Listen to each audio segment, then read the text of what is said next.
મૈત્રી, પ્રમોદ, કરુણા, પછી ચતુર્થ છે માધ્યસ્થ્ય ભાવના. રાગ અને દ્વેષની વચ્ચે રહે તે મધ્યસ્થ. કોઈ પણ પ્રસંગમાં રાગ કે દ્વેષ ન થાય એ માટે પુનઃ પુનઃ ચિંતન તે માધ્યસ્થ્ય ભાવના છે. જ્યાં મૈત્રી, મુદિતા અને કરુણા ભાવનાનો ઉપયોગ ન થઈ શકે ત્યાં આ ભાવનાનો ઉપયોગ કરવાનો છે. પ્રથમ માધ્યસ્થ્ય પાપી પ્રત્યે છે. પ્રયત્ન કર્યા છતાં તે પાપથી ન અટકે ત્યારે મધ્યસ્થ રહેવું, પણ ચિત્તને ક્રોધાદિ કષાયથી કલુષિત થવા ન દેવું. માધ્યસ્થ્યથી અમર્ષ, વૈરની ઈચ્છારૂપ ચિત્તમલ ટળે છે. આ દ્વેષ પ્રશસ્ત હોવાથી પુણ્યાનુબંધી પુણ્યનો હેતુ છે.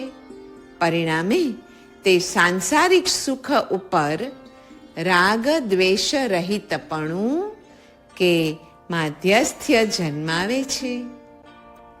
સુખ ઉપર દ્વેષની જેમ દુઃખ ઉપર રાગ પણ પ્રશસ્ત મનોભાવ હોવાથી પુણ્યાનુબંધી પુણ્યનો હેતુ બની પરિણામે માધ્યસ્થ્ય કે રાગ દ્વેષ રાહિત્ય જન્માવે છે.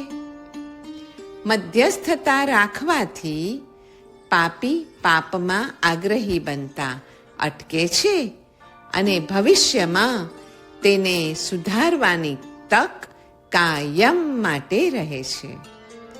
તિરસ્કાર આદિથી તો દ્વેષ અને વૈરની પરંપરા જ વધતી જાય, જ્યારે માધ્યસ્થ્યથી તેનો આપણા પ્રત્યે સદ્ભાવ ટકી રહે છે, જેથી ભવિષ્યમાં તેને સુધારવાની તક આપણા હાથમાં રહે છે. અપથ્ય સેવનના રોગીની જેમ અહિત સેવકને પણ જો કોઈ કાળે અહિત કરતા નિવારી ન શકાય તો મધ્યસ્થપણું ટકાવી રાખવું તે ઉભયના બંનેના હિતમાં છે. પ્રશસ્ત રાગ દ્વેષનું કારણ શું? દુઃખ ઉપરનો રાગ. દુઃખની કર્મ નિર્જરામાં ઉપકારકતાદિના વિચારથી જાગે છે, અને સુખ ઉપરનો દ્વેષ સુખની દુઃખાનુષંગિતા કર્મબંધનતા આદિના વિચારથી થાય છે. સુખ વિષયક માધ્યસ્થમાં દ્રષ્ટાંતો આવે છે કે તીર્થંકર ભગવંતોના ચરમ ભવો, અનુત્તર વિમાનના દેવો, ધનના શાલિભદ્ર કે પૃથ્વી ચંદ્ર ગુણસાગર જેવા જીવોના જીવનો વગેરેના છે. પુણ્યાનુબંધી પુણ્યનો ઉપભોગ કરનાર આ સર્વે મહાપુરુષો સુખનો ઉપભોગ ઈચ્છા રહિતપણે તથા કેવળ પૂર્વકૃત કર્મના ઉદયે જ કરતા હતા. તો દુઃખ વિષયક માધ્યસ્થના દ્રષ્ટાંતોમાં આવે છે ભગવાન મહાવીર, ગજ સુકુમાલ, ખંધક મુનિ તથા ખંધક મુનિના શિષ્યો. યોગની 6 દ્રષ્ટિઓમાંથી પસાર થયા પછી જ સુખ વિષયક માધ્યસ્થ આપણામાં પ્રવેશી શકે છે. તો ગુણ વિષયક માધ્યસ્થ કોને હોય? તે લબ્ધિધર મુનિઓને હોય છે. તેઓ એમ વિચારે છે કે ક્ષયોપશંભાવ તો આત્માની અપૂર્ણતા છે, તેમાં આનંદ માનવાનો હોય જ કઈ રીતે? લબ્ધિ તથા સિદ્ધિઓ ક્ષયોપશમના ઘરની હોય છે, માટે હું એ ઘરમાં હવે કાયમનો વસવાટ કરું.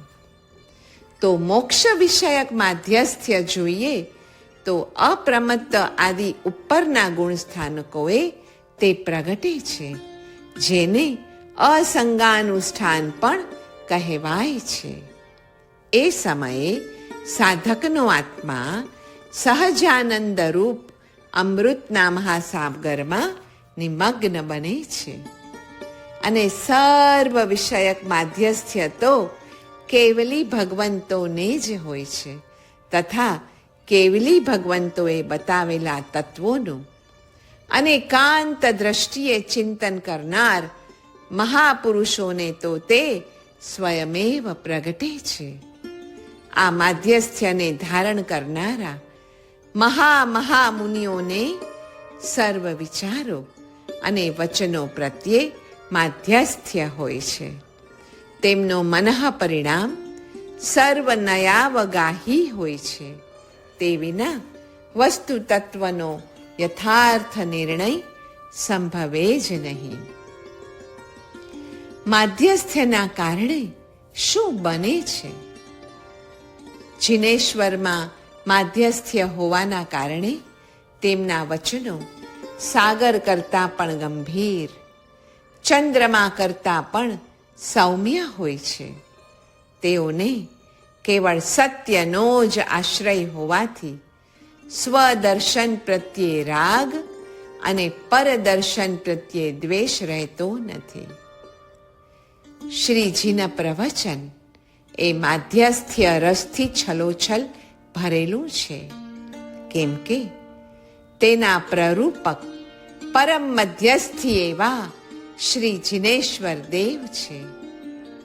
નયોનો વિચાર જેમ માધ્યસ્થ્ય લાવે છે, તેમ કર્મ પ્રકૃતિનો વિચાર પણ મધ્યસ્થપણાને ઉત્પન્ન કરે છે. કર્મ વિપાકના ચિંતનથી જીવ મધ્યસ્થ બનતો જાય છે અને તેથી તેને અનુષ્ઠાનના ફળો પ્રત્યે પણ મધ્યસ્થ ભાવ જ જાગી ઉઠે છે. અન્ય સર્વ દર્શનકારો પણ નિષ્કામ ભાવને જ ઈશ્વરાર્પણ બુદ્ધિ કહે છે ને. પ્રત્યેક અનુષ્ઠાન વખતે નિષ્કામ ભાવવાળા ચિત્તરત્નમાં તીર્થંકર ભગવંતોનું અધિષ્ઠાન અને સ્મરણ આદિ થાય છે. તેથી તેને સર્વત્ર માધ્યસ્થ ભાવની જ સિદ્ધિ થાય છે. વિતરાગ ભગવંતની મુદ્રા પણ માધ્યસ્થ્ય ભાવની દ્યોતક છે. જેના ઉત્સંગમાં રમા અને હૃદયમાં રાગ નથી, હાથમાં શસ્ત્ર અને હૃદયમાં દ્વેષ નથી, ફક્ત એવું બિંબ જ માધ્યસ્થ્ય ભાવના સહિતનું છે. નવકાર મહામંત્ર પણ માધ્યસ્થ્યમય છે, કેમ કે તેમાં પૂજ્ય એવા શ્રી પંચ પરમેષ્ઠીઓનું પદે પદે સ્મરણ છે. માધ્યસ્થ્ય ભાવ વિના પૂજ્યતા પણ ક્યાંથી આવે? આ રીતે નવકારનો સાર માધ્યસ્થ્ય ભાવના જ હોવાથી તે પરંપરાએ 14 પૂર્વનો પણ સાર બને છે. અહિંસા, સત્ય, ક્ષમા આદિ ધર્મો પણ માધ્યસ્થ્યના જ પ્રકારો છે. જ્યાં જ્યાં માધ્યસ્થ્ય ભાવનો ભંગ થાય ને, ત્યાં ત્યાં ક્લેશ, ભય, રોગ, શોક વગેરે ઊભા થાય જ છે. શ્રીજીના પ્રવચનમાં રહેલ જીવાદી 9 તત્વો, અનિત્યત્વ આદિ 12 ભાવનાઓ, સર્વ પ્રકારે યમ નિયમો, સર્વ શાસ્ત્રો અને સત્ક્રિયાઓ વગેરેનું મુખ્ય લક્ષ્ય અંતે તો જીવને મધ્યસ્થ એટલે કે રાગ દ્વેષ રહિત બનાવવાનું જ છે. મધ્યસ્થ એટલે મધ્ય એટલે કેન્દ્ર અને માધ્યસ્થી એટલે કેન્દ્રમાં રહેનાર. માધ્યસ્થ વિના શ્રેષ્ઠ જીવન સંભવતું જ નથી. આ જગતમાં જે કાંઈ પણ દુઃખો છે તે સર્વ માધ્યસ્થ્યને ન જાળવવાનું જ પરિણામ છે. જીન પ્રવચન એ માધ્યસ્થ્યમય હોવાથી તેના રહસ્યો કે ગુપ્ત અર્થો માધ્યસ્થી આગળ જ પ્રગટ થાય છે. આત્મા તરફ લક્ષ્ય કેન્દ્રિત કરીને જે કાંઈ પ્રવૃત્તિ થાય તે બધી જ મધ્યસ્થ પ્રવૃત્તિઓ જ કહેવાય. જે બધા પક્ષોનું સાંભળે છતાં કોઈ માએ ખેંચાય નહીં તે માણસ મધ્યસ્થ પ્રકૃતિનો માણસ કહેવાય. એવા માનવનું ખેંચાણ માત્ર અને માત્ર સત્ય તરફ જ હોય છે. કેન્દ્રસ્થ કે મધ્યસ્થ આત્માને ન્યાયાધીશની પણ ઉપમા છે. અનેક સંતાનના પિતા એક જ હોય તેના જેવા ભાવવાળો માનવી મધ્યસ્થ ગણાય છે. આ જગતમાં પ્રવર્તી રહેલા ગુણ માત્રની ઉત્પત્તિ માધ્યસ્થ ભાવમાંથી જ તો છે. જીવ માત્ર પ્રત્યેનું માધ્યસ્થ એ મૈત્રી છે. ગુણી માત્ર પ્રત્યેનું માધ્યસ્થ્ય એ પ્રમોદ. દુઃખી માત્ર પ્રત્યેનું માધ્યસ્થ્ય એ કરુણા છે. પાપી માત્ર પ્રત્યેનું માધ્યસ્થ્ય એ ઉપેક્ષા છે. સુખ અને દુઃખ પ્રત્યેનું માધ્યસ્થ્ય એ વૈરાગ્ય છે અને વિશ્વ વૈચિત્ર પ્રત્યે માધ્યસ્થ્ય એ વિવેક છે. માધ્યસ્થ્ય માત્ર વિવેક બુદ્ધિજન્ય છે.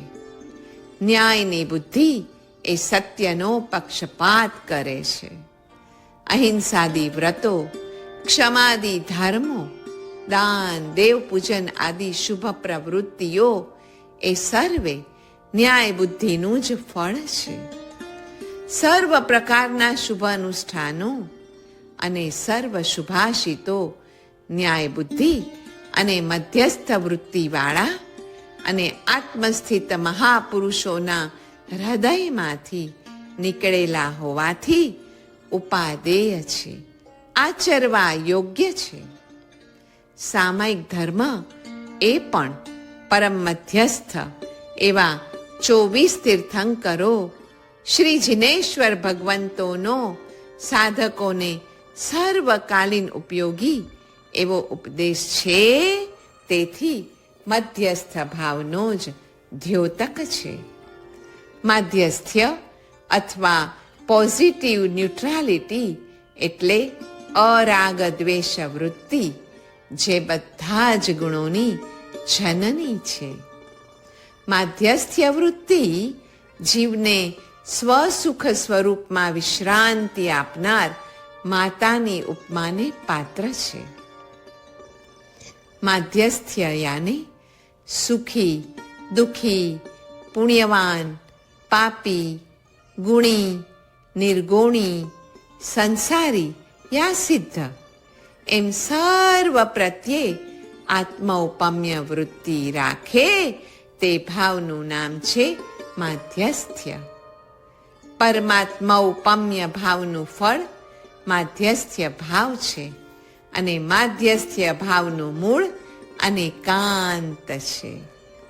જીવ તત્વની સદ્દહણા વખતે કેવળ માધ્યસ્થ્ય એ દૌસ્થ્ય સ્વરૂપ બને એમાં શંકા નથી. જૈન ધર્મ, જૈન દર્શને દુનિયાને ઘણી ચીજો આપી છે. તેમાં સૌથી શ્રેષ્ઠ ધર્મની દેન તે અપરિગ્રહ છે અને સૌથી શ્રેષ્ઠ દર્શનની દેન મધ્યસ્થ દ્રષ્ટિ છે. અહિંસા આદિ તો ભારતમાં પ્રાચીન કાળથી ચાલી જ આવે છે, પરંતુ અત્યંત અપરિગ્રહ અને અત્યંત મધ્યસ્થ દ્રષ્ટિ એ બે વસ્તુ વિશેષ રૂપે ભેટ આપી છે. જીન ભક્તિ અને જીવ મૈત્રી પરસ્પર એકબીજાના આશ્રિત છે. જનથી જૈન જે બે કારણે જુદો પડે તે છે જીન ભક્તિ અને જીવ મૈત્રી. એની સાથે પણ માધ્યસ્થ્ય જ જોડાયું છે. હા, માધ્યસ્થ્ય ગુણ ચિત્ત શુદ્ધિની અપેક્ષા રાખે છે.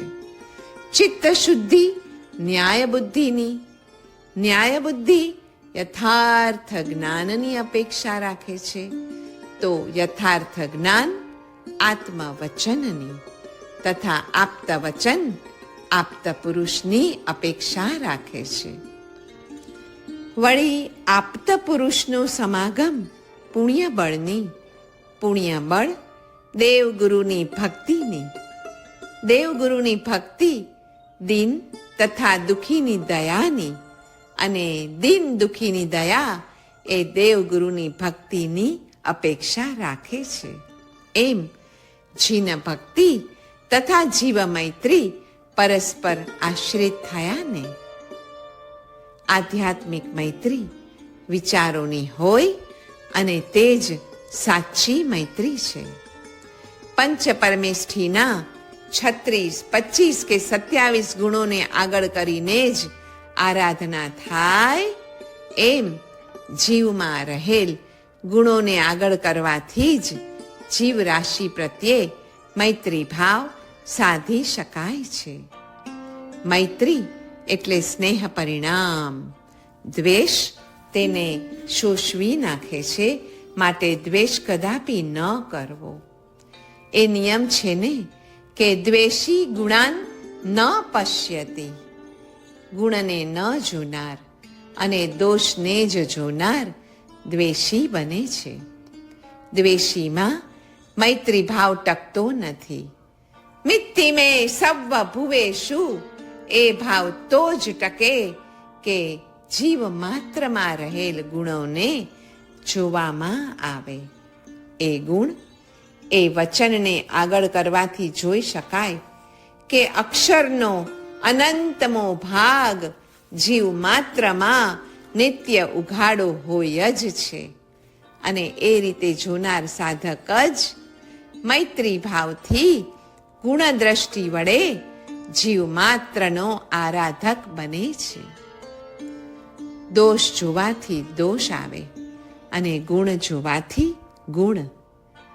જીવ માત્રમાં પ્રચ્છન્નપણે રહેલા કેવળ જ્ઞાન આદિ ગુણોને ભગવાન પોતાના જ્ઞાનના બળથી જોઈ શકે છે, અને તેથી જ તેમનામાં રહેલો જીવો પ્રત્યેનો સ્નેહ ભાવ પણ સુકાતો જ નથી. સ્નેહ ભાવને શોષવનાર દ્વેષરૂપી દાવાનળને મૂળમાંથી ડામવા માટે દોષ દ્રષ્ટિને દૂર કરી ગુણ દ્રષ્ટિ કેળવવી. જો સુખ ચાહતા હો તો દુઃખનું ચિંતન છોડી જ દો. સ્યાદ્વા દ્રષ્ટિ એટલે મૈત્રી, મુદિતા, કરુણા અને મધ્યસ્થતાના જ સહજ ભાવો. જ્યારે ધર્મ અંતરમાં પરિણમે ને ત્યારે સ્યાદ્વાદ દ્રષ્ટિ સહજપણે આવે જ. તે અને કરુણા સાથે સાથે જ ચાલે છે. સૂક્ષ્મ સમજણ અને સહિષ્ણુતા એ સ્યાદ્વાદ દ્રષ્ટિના મૂળ છે, અને મૈત્રી, મુદિતા આદિ ગુણો તેના મધુર ફળો છે. 4 ભાવનાનું સ્વરૂપ. સામી વ્યક્તિના વિચારો એટલે મારા મંતવ્યો, અને એટલે જ મૈત્રી ભાવના. તેમાં જે આ 4 વિચારનું ચઢિયાતાપણું હોય ત્યાં મુદિતા. જ્યાં 2 માનવી વચ્ચે ગેરસમજ છે ત્યાં કરુણા, અને જ્યાં વિચારની વિકૃતિ છે ત્યાં માધ્યસ્થ ભાવના રાખવાની છે. તે પરિસ્થિતિમાં આપણી જાતને મૂકવાથી મૈત્રી, મુદિતા, કરુણા, માધ્યસ્થ્ય ભાવો દ્વારા પરિવર્તન શક્ય બને છે. આધ્યાત્મિક બીમાર જીવમાં રહેલી ખોટી માન્યતા રૂપી દર્દો દૂર કરવાનો પ્રયત્ન દરેક સજ્જનોએ કરવો રહ્યો. તથા એનું જ તો નામ મૈત્રી મુદિતા આદિ મનોવૈજ્ઞાનિક અભિગમ છે. તે આપણે સૌએ અપનાવવો જ રહ્યો.